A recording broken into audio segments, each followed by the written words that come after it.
So alright guys, कैसे आप सब? होप करता हूँ आप काफ़ी ज़्यादा बढ़िया होंगे। तो भाई मैं आ चुका हूँ फिर से लेके एक नया episode of football transfer window, जहाँ पे बात करूंगा रिगार्डिंग फुटबॉल ट्रांसफर न्यूज़ और क्या चल रहा है फुटबॉलिंग वर्ल्ड में। कौन सी टीम कितना ज़्यादा स्ट्रांग होते जा रही है। कई सारे क्लब्स अभी भाई मार्केट में हरकत में है, क्योंकि भाई क्लब वर्ल्ड कप आया था तो 10 दिन के लिए ट्रांसफर विंडो खुला था, लेकिन वो बंद हो चुका है। लेकिन ऑलरेडी कई सारी डील्स हमें डन होते हुए दिख रही है, क्योंकि जिस दिन भाई ट्रांसफर विंडो ऑफिशियल हो जाएगा, यानी अभी से एक वीक बाद ठीक next Tuesday transfer week official हो जाएगा और भाई स्टार्ट हो जाएगा, तो उसके बाद कई सारी डील धड़ाधड़ हमें डन होते हुए दिखेगी। तो भाई इन्हीं सब डील्स पे मैं बात करूंगा, लेकिन भाई वीडियो स्टार्ट करना चाहूंगा। लेकिन वीडियो स्टार्ट करने से पहले एक छोटी सी रिक्वेस्ट है भाई, चैनल को प्लीज सब्सक्राइब कर दो, वीडियो को लाइक कर दो, शेयर कर दो, ज़्यादा ज़्यादा एक प्यारा सा कमेंट कर दो, मैं आपको डेफिनेटली रिप्लाई करूंगा। तो भाई बिना किसी देरी के मैं इस वीडियो को स्टार्ट करना चाहता हूँ, तो चलिए वीडियो स्टार्ट करते हैं। तो भाई वीडियो स्टार्ट करने से पहले मैं ट्रांसफर न्यूज़ पे आऊँगा, लेकिन भाई एक चीज़ है जो मैं कवर कर लूँ उससे पहले। भाई happy birthday to Lionel Messi, the greatest player of all time, for me personally, not for everyone. भाई सबके लिए नहीं, किसी के लिए रोनाल्डो होंगे, किसी के लिए कोई भी हो सकते, किसी के लिए नेमार होंगे, तो भाई मेरे लिए for me the greatest player of all time Lionel Messi. आज उनका बर्थडे है भाई। आवर गोट हैज टर्न 38, और भाई 38 की एज में भाई वो कहीं ना कहीं ये बूढ़े होते जा रहे हैं और कहीं ना कहीं उनका टाइम खत्म हो रहा है फुटबॉलिंग वर्ल्ड से। और भाई ये देख के काफ़ी ज़्यादा अफसोस लगता है, क्योंकि भाई मेरे को लगता है जैसे कि कल ही की बात हो कि वो कोपा दिल रे के फाइनल में उनका 2015 वाले को कोपा दिल रे फाइनल में उनका गोल आया था भाई, उस चीज़ को भी 10 साल हो गए। तो ये दिखाता है भाई टाइम किस तरीके से पार हो गया। मेरे को तो लगता है कल की बात है जब लियोनेल मेसी ने वर्ल्ड कप जीता था, उस बात को भी भाई ऑलमोस्ट 3 साल हो गए कहीं ना कहीं। तो भाई ये दिखाता है टाइम किसी के लिए नहीं रुकता। और भाई greatest player of all time का भी टाइम आने वाला है बहुत जल्दी, मे बी 2026 के वर्ल्ड कप के बाद वो हमें और खेलते हुए ना दिखे फुटबॉल, पर भाई जितने दिन है उन्हें एंजॉय कर लो। For me personally he is the greatest player of all time, he has done everything in football what he could, and he has won every possible trophy. और भाई कहीं ना कहीं आज बर्थडे वाले दिन उनका मैच था इंटर मियामी का अगेंस्ट पाल्मेरास, और इंटर मियामी को नेक्स्ट राउंड में क्वालिफाई करने के लिए बस एक ड्रॉ की ज़रूरत थी। और भाई वही हुआ, इंटर मियामी 2-0 की लीड से आगे थी, पर भाई इंटर मियामी बॉटल कर दिया 2-0 की लीड। 2-2 से ये मैच ड्रॉ हुआ है और इंटर मियामी कहीं ना कहीं सेकंड राउंड में जा चुकी है। और भाई लियोनेल मेसी भाई 33, मतलब उनके इतने बड़े करियर में, मतलब 20 साल के उनके करियर में भाई कहीं ना कहीं उन्होंने 33 टाइम, भाई कभी वो ऐसा प्लेयर है जो उनके नाम एक रिकॉर्ड बन चुका है कि वो कभी ग्रुप स्टेज से एलिमिनेट नहीं हुए, ये उनके नाम रिकॉर्ड हो चुका है। कहीं ना कहीं बहुत भाई अनबिलीवेबल रिकॉर्ड है कि भाई 33 टाइम्स उन्होंने कोई भी अलग अलग कॉम्पिटिशन के ग्रुप स्टेज में खेला और सब में वो पास किए, सब में वो ग्रुप स्टेज से आगे गए हैं। तो ये दिखाता है भाई लियोनेल मेसी आपको आगे ले जाने की गारंटी है, लियोनेल मेसी आपके टीम में होना चाहिए था। इस बार कहीं ना कहीं लग रहा था कि वो रिकॉर्ड टूट सकता है, लेकिन भाई अपने दम पे उन्होंने पोर्टो को हराया कहीं ना कहीं, और भाई को आगे नेक्स्ट राउंड में लेके गए। तो डेफिनेटली भाई एक अनबिलीवेबल अचीवमेंट है ये, और भाई ये one of the unbelievable achievement है जो लियोनेल मेसी हैज़ है। तो भाई हैप्पी बर्थडे टू गोट। और अब वो नेक्स्ट राउंड में पीएसजी से मिलने वाले, तो डेफिनेटली वो पीएसजी से हार के तो बाहर हो ही जाएंगे, लेकिन भाई वहाँ तक भी ले जाना एक बड़ी बात है। तो definitely happy birthday to our GOAT Lionel Andres Messi. अब अगली न्यूज़ की तरफ बढ़े, तो अगली न्यूज़ मैं ये कवर करना चाहूँगा कि रूनी बादगी, जिसका मैंने आपको कल की वीडियो में बताया था कि ऑलमोस्ट डन हो चुका है और अब डील सारी डन हो चुकी है। पर्सनली हियर वी गो हो चुका है, 2 मिलियन की में ये डील डन हुई है और 500 के तक उनको एड ऑन मिल सकता है, बोनसेस। तो रूनी बार्डिगिस तो Barcelona here we go finally done हो चुका है। फ्रेविजियो ने भी इसे कंफर्म कर दिया कहीं ना कहीं। और भाई मेरे को जहाँ तक मैंने रिसर्च किया मुझे पता चला डेको की ये पर्सनल एम्बिशियन साइनिंग थी। डेको पर्सनली इस प्लेयर को चाहते थे कि ये बार्सिलोना के लिए खेले। और भाई जो लोग जो मतलब कहीं ना कहीं फैंस जो फुटबॉल मैनेजर खेलते होंगे वो रूनी बार्डिगिस को बहुत अच्छे तरीके से जानते होंगे कि किस तरीके का ये टॉप टैलेंट था उस गेम में। लेकिन भाई उसकी बात अलग है, रियल लाइफ की बात अलग है। देखो अभी आप सोच रहे होंगे कि भाई इसकी मिनिमम मार्केट वैल्यू 9-10 मिलियन है, तो बार्सिलोना को इतने सस्ते में क्यों मिल गई है। तो इसके पीछे दो मेजर रीजन बताए जा रहे हैं। पहला मेजर रीजन ये कि इसकी कॉन्ट्रैक्ट जो है वो खत्म होने वाला था दिसंबर में, और डेफिनेटली वो कोपेनहेगन के साथ साइन नहीं करता, क्योंकि टेबल में कई सारे ऑफर्स थे और कई सारे यूरोपियन जाइंट्स भी इसको चाहते थे। दूसरा रीजन ये है कि भाई अभी अभी बंदा एसीएल इंजरी से वापस आया, तो आप सबको पता है एसीएल इंजरी के बाद कहीं ना कहीं भाई प्लेयर वो रिदम में नहीं रहते, तो उनको 6-8 महीने टाइम लगता ही है कहीं ना कहीं वो उस फॉर्म को वापस से रिगेन करने में। तो इसी के कारण कहीं ना कहीं बताया जा रहा है कि भाई कोपेनहेगन ने एक सस्ते दाम में बेच दिया बार्सिलोना को और भाई डन डील हो चुकी है। और मैं आपको ये बता दूं कि ये डायरेक्ट बार्सिलोना की सीनियर टीम में नहीं आएंगे। जी हाँ, रूनी बार्डिगिच पहले भाई बी टीम में खेलेंगे, बी और मेन टीम का हिस्सा है, आते जाते रहेंगे, मतलब ये रेगुलर बी टीम के लिए खेलेंगे। और भाई कुछ कुछ गेम में जहाँ हमें लमीन को रेस्ट देना होगा कहीं ना कहीं हम स्टार्ट करा सकते हैं। कहीं ना कहीं बहुत चीप साइनिंग है, बहुत बार्गेनिंग साइनिंग साइनिंग है, और देखो अगर ये फ्लॉप भी जाते तो डेफिनेटली 2 मिलियन तो बार्सिलोना को काटेंगे नहीं। मेरे को लगता है बार्सिलोना इस प्लानिंग की भाई इस प्लेयर के साथ कुछ अच्छे टाइम्स निकलवा दे, कुछ अच्छे मिनट निकलवा दे, कुछ अच्छी परफॉर्मेंस निकलवा के इसके मार्केट वैल्यू को बढ़ा के, ये हो सकता है बार्सिलोना इसको आगे सेल कर दे 20-22 मिलियन में। अगर इनका ये सीजन अच्छा आता है या दो सीजन तक बार्सिलोना इनको मेरे ख्याल से रखेगी, डेवलप करेगी और एक अच्छे दाम पे बेच देगी, क्योंकि भाई बहुत यंग एज के 19 या 20 साल इनकी एज हो रही है। तो भाई डेफिनेटली एक कहीं ना कहीं टॉप साइनिंग है बार्सिलोना के लिए, और ये बार्सिलोना की दूसरी साइनिंग है इस समर की आफ्टर जॉन गार्सिया। तो अब भाई तीसरी न्यूज़ की तरफ बढ़ते हैं। तो भाई तीसरी न्यूज़ ये निकल कर सामने आ रही है कि Barcelona wants to sell Andreas Christensen. जी हाँ, डेको ने जैसे कि इंटरव्यू में कहा था कि हमारे पास 5 सेंटर बैक है, लाइकली देखा जाए, देखो लाइकली तो 6 होने चाहिए पर भाई 5 है।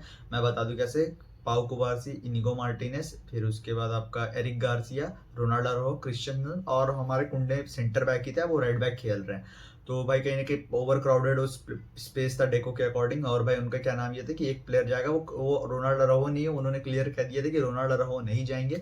और भाई अब रिपोर्ट्स निकल कर सामने आ रही है कि फ्रेबिजियो ने भी कंफर्म कर दिया कि भाई आंड्रेस क्रिश्चियनसन को Barcelona is planning to sell, क्योंकि भाई हंसी फ्लिक का ये मानना है कि जो क्वालिटी रोनाल्डो रहो में वो क्रिश्चियनसन में नहीं है, प्लस क्रिश्चियनसन इंजरी प्रोन है और क्रिश्चियनसन की एज भी ज़्यादा है कहीं ना कहीं रोनाल्डो रहो से।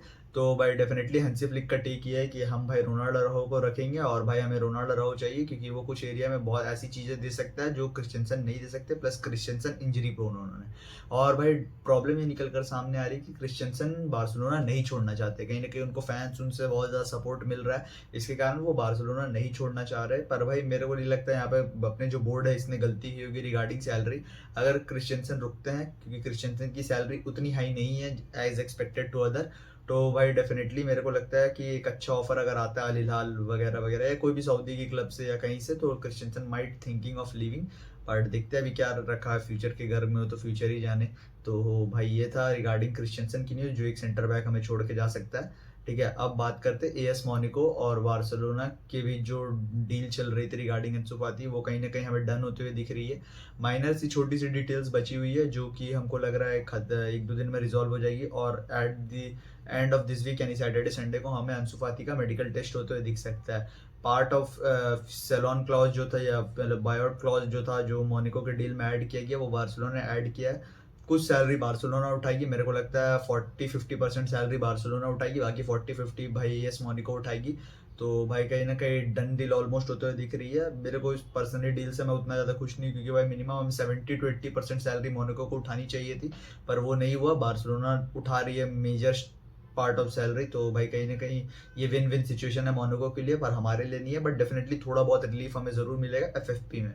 ठीक है, तो ये थी अंसु फाती की डील रिगार्डिंग। अब बात करते हैं भाई थोड़ी, अब बार्सिलोना से बाहर निकल के बात करते हैं भाई प्रीमियर लीग की। तो भाई इल्काई गुंडोवान ने कहीं ना कहीं कहा है कि भाई मेरे अंदर कुछ और ईयर्स के टॉप फुटबॉल बची हुई है, और मैं डेफिनेटली कुछ साल और टॉप फुटबॉल में देना चाहूँगा, क्योंकि ये इल्काई गुंडोवान का कहीं ना कहीं आना इस बात का काफ़ी ज़्यादा प्रूफ देता है, क्योंकि भाई उनकी लिंक जुड़ रही थी कहीं ना कहीं टर्किश क्लब से, बहुत सारे गैलेटासराय से लिंक जुड़ रही थी गुंडोवान की। और भाई डेफिनेटली वो नहीं छोड़ के जाना चाहते अभी पेप गार्डियोला की मैनचेस्टर सिटी, वो थोड़े और ट्रॉफी जीतना चाहते। एक सीजन खराब गया और वो भूल गया भाई वो कौन है, भाई ही इज इल्काई गुंडोवान।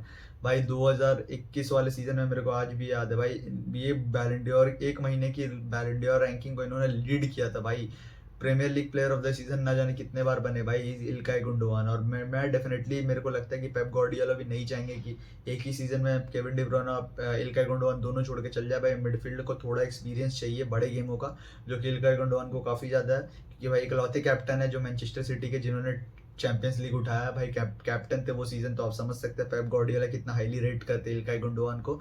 और भाई बार्सिलोना के अंडर जब वो आए थे, एक ही सीजन उन्होंने खेला था बार्सिलोना के अंडर, वो सीजन उनका बेस्ट था in terms of goals and assist number के मामले में, वो सीजन काफ़ी ज़्यादा बेस्ट था इल्काई गुंडोवान का।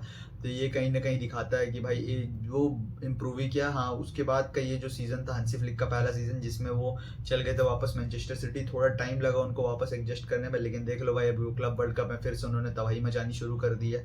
तो भाई Ilkay Gundogan one of the best midfielder Pep के अंडर, तो भाई डेफिनेटली वो रुकना चाहेंगे और वो रुक रहे हैं ऐसा हमें प्रतीत होते हुए दिख रहा है। अनलेस एंड अनटिल अगर मैनचेस्टर सिटी उनको जबरदस्ती पुश आउट ना कर दे क्लब से, तो वो मेरे को रुकते हुए पर्सनली दिख रहे हैं मैनचेस्टर सिटी में इस सीज़न, और मे बी अगले सीज़न वो छोड़ के चल जाए जब कई सारे यंगस्टर जैसे रायन चर्की और राइंडर को इनको मौका मिल जाए, काफ़ी हद तक अंडरस्टैंड हो जाए पेप की गेम, उसके बाद वो हमें जाते हुए दिख सकते हैं।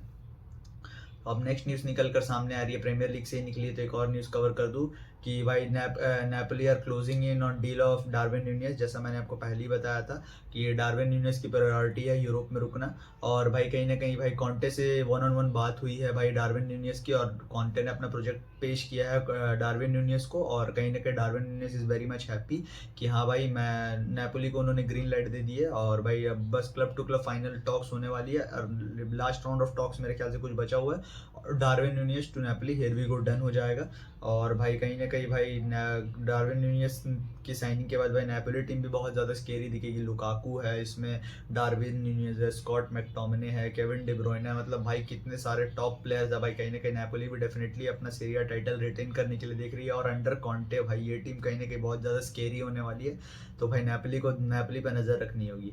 अब भाई सीरिया में अगर हम गए हैं, नेपोली की बात की, तो अब बात कर लेते एसी मिलान की। तो भाई Theo Hernandez to Al Hilal done होते हुए हमें दिख रहा है। फाइनल टॉक जो थी, जो कि कई हफ्तों से चली आ रही थी पहले, जैसे कि आपको पता था एटलेटिको मैड्रिड से लिंक जुड़ रही थी टियो हर्नांडिस की, पर एटलेटिको मैड्रिड उतना फी नहीं देना चाह रही थी। उसके बाद आए अल हिलाल, 30 मिलियन चाहिए था कहीं ना कहीं भाई एसी मिलान को, पर भाई 27 मिलियन में ये डील कहीं ना कहीं क्लोज हुई। सऊदी ने भी कहीं ना कहीं देखा कि भाई फ़ायदा उठाया सिचुएशन का, क्योंकि उनको पता था एसी मिलान को बेचने की ज़रूरत है टियो हर्नांडिस को, और कहीं ना कहीं भाई बेच दिया उन्होंने, और भाई कहीं ना कहीं इस मौके का फ़ायदा उठाया, और भाई कहीं ना कहीं मुंह मांगी कीमत नहीं दिया। सैलरी डेफिनेटली बहुत हाइक मिलेगी टियो हर्नांडिस को, और भाई इसके बाद तो भाई अल हिलाल भी क्या स्केरी टीम बन जाएगी भाई। राइट साइड कंसेलो, कोलिबाली, बोनो, उसके बाद भाई थियो हर्नांडिस पे एकदम सॉलिड डिफेंस, मिडफील्ड भी बहुत तगड़ा है इनका भाई। कहीं ना कहीं भाई ये डेफिनेटली भाई इस सीज़न सऊदी जीत के ही मानेगी भाई सऊदी लीग अल हिलाल, तो भाई डेफिनेटली भाई बहुत अच्छी टीम बना दी सऊदी ने भी।